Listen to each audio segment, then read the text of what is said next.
Ito yung ginamit natin panel, 200 watts and 100 watts.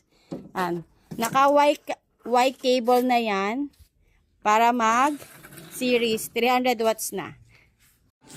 Time check, it's 8:52 AM. So, nag-charge tayo sa ating Blue Yeti. Meron tayong 118 outputs, 42%, 76 outputs. So, ito yan, mga nakasaksak natin.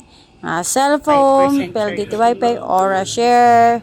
Meron rin tayong TV. PLDT, nakasaksak. Yan, dalawang phone. Time check, 30 minutes after ng ating pag-review. So, 56% na from 45% kanina. And charging tayo ng ating Aura Share, 8%. Isang cellphone, isang power bank. So, meron tayong cigarette charger dyan. Cigarette charger. Nakasaksak lahat halos. Ito yung USB pa, dalawang USB. Input sa DC.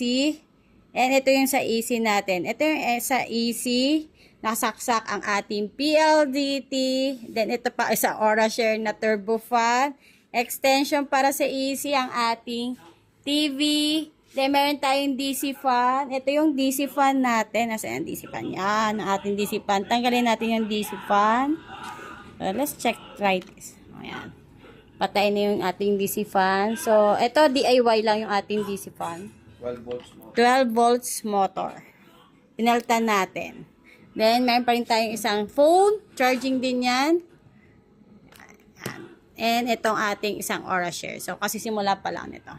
So, kayang-kaya niya i-charge ang ating mga devices with 124 input watts, 57% na, and 96.99 output power.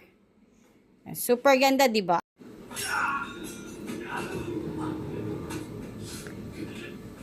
$120 watts. Yan. Bumaba na 89 watts.